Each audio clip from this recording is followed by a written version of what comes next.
Good afternoon, everyone. I hope that you guys had a fantastic weekend and that everybody's doing great today. Today we're moving on and looking at derivatives of what we call natural exponential functions, and this lesson can be found on page 12 of the current lesson handout. So I want to remind you to begin with what an exponential function is in its simplest form. You just finished studying these in Math 30-1 if you're enrolled in 30-1 in this semester. And a basic exponential function is something of the form y equals b to the x. So y equals 2 to the x, y equals 7 to the x, y equals 0.3 to the x. These are all examples of exponential functions. But there is a property that the base b must have. It has to be a positive constant, and it cannot be equal to 0, and it cannot be equal to 1. In other words, it's a number greater than 0, not equal to 1. And you learn in Math 30-1 that if the base is greater than 1, we call that an increasing exponential function. And if the base is between 0 and 1, we call it a decreasing exponential function.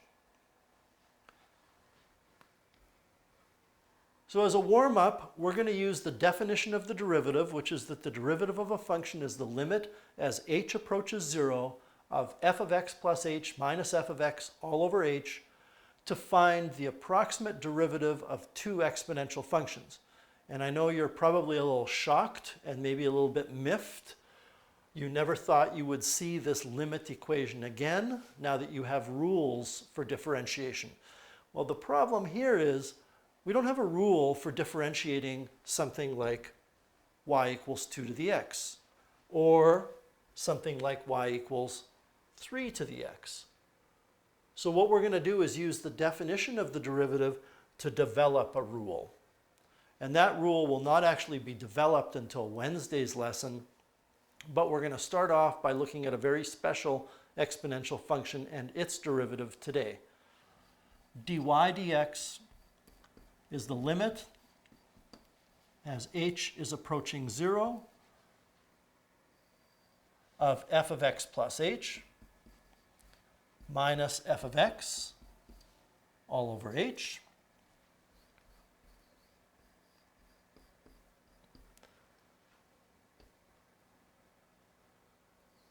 So we have the limit as h approaches 0 of, well, if f of x is 2 to the x, then f of x plus h is 2 raised to the x plus h, minus f of x, which is 2 to the x, and this is over h. Now you've been taught, in fact, I believe from day 2, maybe even day 1 of this course, that you would always like to factor whenever possible. And you've also been taught that when you have something like 2 to the x plus h and 2 to the x, there is a common factor, and the common factor will be 2 raised to the lowest exponent. And I'm going to factor out that 2 to the x because x is the lowest exponent. So now I have the limit as h approaches 0 of 2 to the x multiplied by 2 to the h minus 1 over h. Now we're going to do something that's a little bit different. When I take a look at that 2 to the x, this 2 to the x has a value that does not depend on what h is equal to. In other words, it's kind of behaving like a constant in terms of h.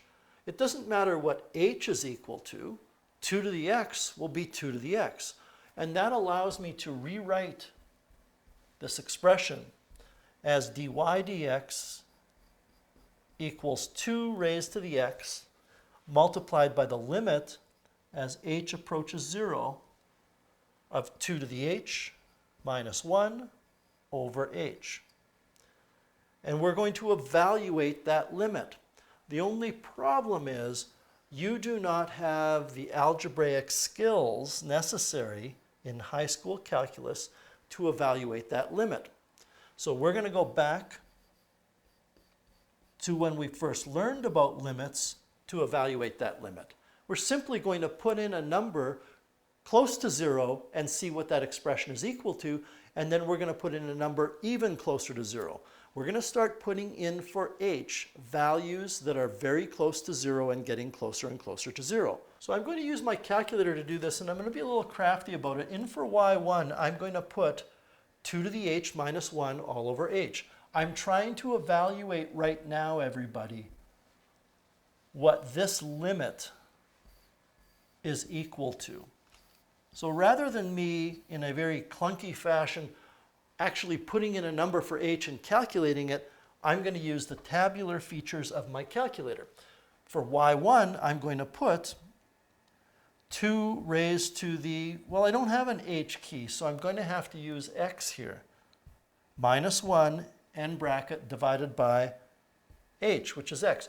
And I just want you to be aware here that the x I'm putting into my calculator and the x in the function that we're working on is not the same x. The x I'm putting into my calculator is really my h. I'm working on this limit that I've highlighted. So now I'm going to go to my table setup, and I'm going to make sure that independent is in the ask mode. What that means is when I go to my table will be blank and it will be waiting for me to enter something. So I'm entering a value for h. Don't forget my x is my h. That's close to 0. Well, 0.1 is close to 0, and I get 0.7177 for this expression. 0.01 is even closer. 0.001 is even closer. So as I said, we're going back kind of to the old school definition of a limit. I'm putting in a value of h that's approaching 0.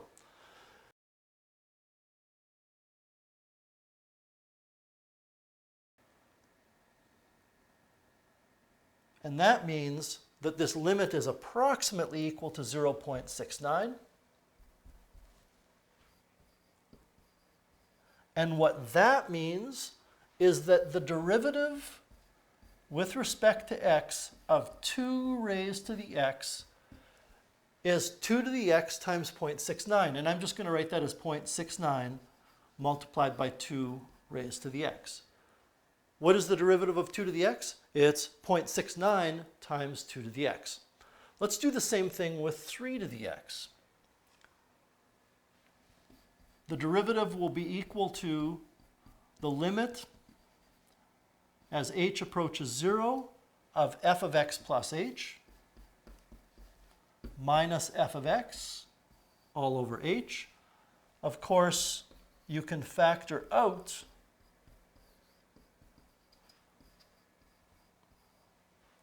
a 3 to the x and be left with 3 to the h minus 1 all over h. So now we're going to do the same thing that we did in the previous question when it was 2 to the x. We can write that base to the x outside of the limit, because since the limit is in reference to what h is doing and there is no h in 3 to the x, we don't need to leave it inside of the argument of the limit. Now, of course, what we need to do is again the same thing we did with the previous question.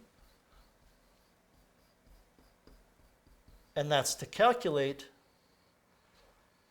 what this limit is equal to. So if I go to my calculator, that's pretty easy to do. I just have to change this expression to 3 raised to the h minus 1 over h. And again, we're using x because I don't have an h key. I can go to my table.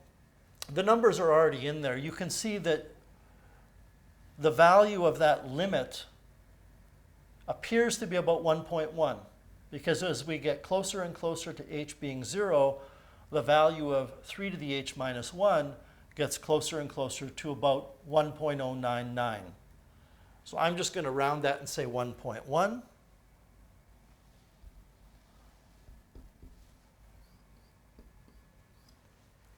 And that's telling us that if a function is 3 to the x, the derivative is 1.1 multiplied by 3 to the x. Now I want to make a little correction to something in the previous question.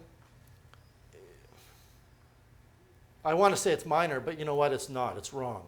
I really should have a little dot over the equal sign here because that number, 0.69, it turns out that number is an irrational number. It goes on and on forever without repetition. So it's not possible to say exactly what it's equal to in decimal form. And for that reason as well, what we should be putting here is the derivative of 3 to the x is approximately 1.1 times 3 to the x. So what have we learned? What the warm-up is showing us is that the derivative of 2 to the x is approximately 0.7 times 2 to the x. We used 0.69, but I've rounded it here to 0.7. And the derivative of 3 to the x is approximately 1.1 times 3 to the x. In other words, the derivative of an exponential function of the form b to the x will always be equal to some constant times the original function b to the x. The derivative with respect to x of b to the x is a number times b to the x. If b is 2, then that number is about 0.7. If b is 3, that number is about 1. And each base will have its own unique number. If the constant were equal to 1, that would be a pretty nice thing to have. Because if the constant is equal to 1, then the derivative of the function is the function. Because the derivative of b to the x is b to the x times that constant. So if the constant is 1, the derivative of b to the x would be b to the x. So when b is 2, this is the derivative, approximately 0.69 multiplied by 2 to the x. When b is 3, this is the derivative. So what we are talking about here is finding a base so the derivative is 1 times the base to the x. 1 is a number between 0.69 and 1.1, so it's reasonable to say that there will be a base between 2 and 3 that will have that property. So it turns out that the number that you use for the base that gives that property is equal to approximately 2.718281828, and this special number is an irrational number. It's given the symbol e, and it's referred to as the natural base. When you look at the digits that would appear on your calculator, or when you look at the digits that I have typed up here, it appears as though that 18281828 repeats. But if you were to look on a site like Wolfram Alpha, you can see about 2/3 of the way down the screen, it says the decimal approximation of e is 2.7182818284590452353, and it goes on and on. It is an irrational number. The digits don't repeat with a predictable pattern. What that means is when you have a base of e, the derivative is e to the x. What could be simpler than that? The derivative of e to the x is e to the x. What this means is that if I were to graph y equals e to the x and find the slope of the tangent at a particular point, the slope of the tangent at that point will always be equal to the y coordinate at that point. So I'm going to enter in for y1 e to the x. The constant e is on your calculator. It's the second function of the divided by button. So I'm going to go second divided by, there's my e, raised to the x. I'm going to go zoom standard. And of course we get what is a typical looking exponential function. And I'm going to pick a number for x. I'm going to pick 1. And if I choose trace 1, it tells me that the y coordinate when x is 1 is 2.71828. It gives me e. If I were to choose trace 0.4, it is telling me that the y coordinate when x is 0.4 is 1.49. If I were to go into my calculate menu and calculate the slope of the tangent, which is dy dx, when x is 1, it gives me dy dx is 2.71828. It gives me the same thing that I had for the y coordinate when x is 1. if I were to find the value of the derivative, which is the slope of the tangent, at point 4, what it gives me for a slope of a tangent is the same thing I got for the y coordinate when x was 0.4. So the derivative of e to the x is e to the x.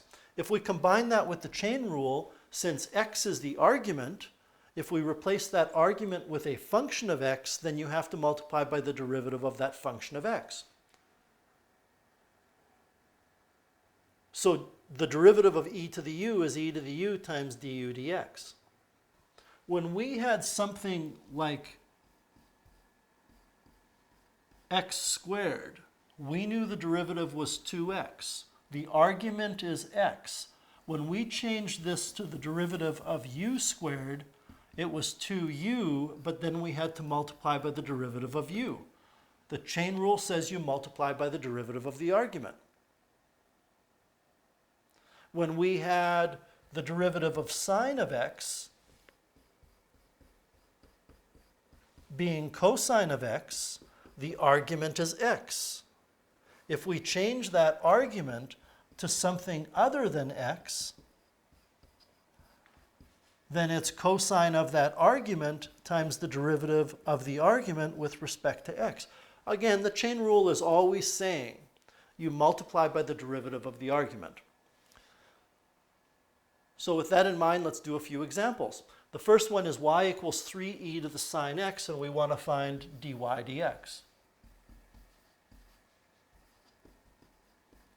Well, this function is an e to the function, and the derivative of e to the is the same function. But now we have to multiply by the derivative of the argument, which is the exponent that e is raised to, and that's sine of x, whose derivative is cos of x. We're done. We would maybe want to rewrite this as dy dx equals 3 cos x e raised to the sine x, but we're essentially done. X cubed e to the x, we're going to have to use the product rule.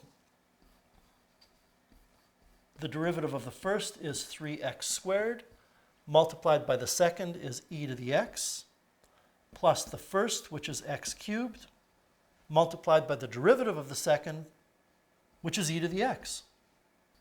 We can factor this. I can take out an x squared and an e to the x and be left with 3 plus x.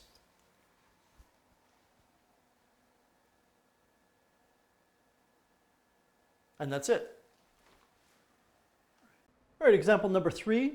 We have cotangent of y is equal to the tangent of e to the x. So this is going to involve implicit differentiation in order to find dy dx. The derivative of cotangent of any argument is the negative of the cosecant squared of the same argument multiplied by, because of the chain rule, the derivative of the argument, which is dy dx. This is going to be equal to the derivative of the tangent of e to the x. Well, the derivative of a tangent of an argument is the secant squared of the argument multiplied by the derivative of the argument. And the argument was e to the x, so I have to multiply by e to the x. So if we divide both sides by the negative of the cosecant squared of y, we get dy dx. And it's going to be equal to the secant squared of e to the x multiplied by e to the x divided by cosecant squared of y, and also divided by a negative, but I just have a preference to put the negative on the top. There's nothing wrong with that as an answer.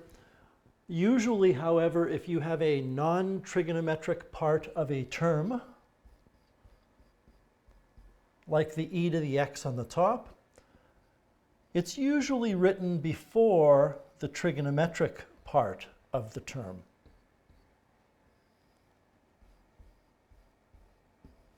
Although either way is a correct answer, the second way of writing it is probably the preferred method. So that's the answer to number 3. Number 4, y equals e to the 2x over sine squared x, so we would have to use the quotient rule. dy dx equals the derivative of the top is e to the 2x times the derivative of the argument. The argument is the exponent, and the derivative of the exponent is 2, multiplied by the bottom, minus the top, which is e to the 2x, times the derivative of the bottom. Don't forget that sine squared of x means sine of x quantity squared. So to differentiate sine squared of x, you have to wrap that power of 2 around the base, which is sine of x, and drop 1 from the exponent, in the process keeping the base the same. Then multiply by the derivative of the argument. This expression that I'm indicating here is a power. The argument of a power is the base. So we need to multiply by the derivative of the base, which is cos of x. And now it's over the denominator squared, which will give us sine to the 4 of x. I can factor now in the numerator.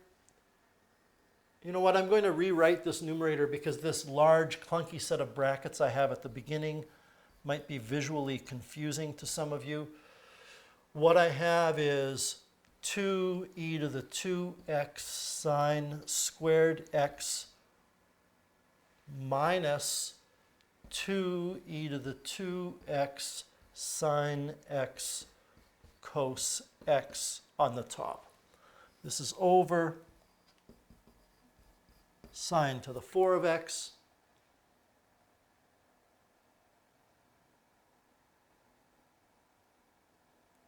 When I pause like that, it's because I'm looking at it to make sure I got all of my pieces, so you should be doing the same thing. I can factor out now. You certainly didn't need to write this last step. You could have just looked up here. You could have just looked at this. I just felt it needed some rearranging in terms of how it was written to make it more sensible for us. I can factor out a 2, an e to the 2x, and a sine of x, and be left with, out of the first term, sine of x, minus, out of the second term, cos of x. It's over sine to the 4 of x. I have sine to the 1 of x in the numerator, which means I can cancel a sine of x out of the numerator and denominator and get 2 e to the 2x sine x minus cos x over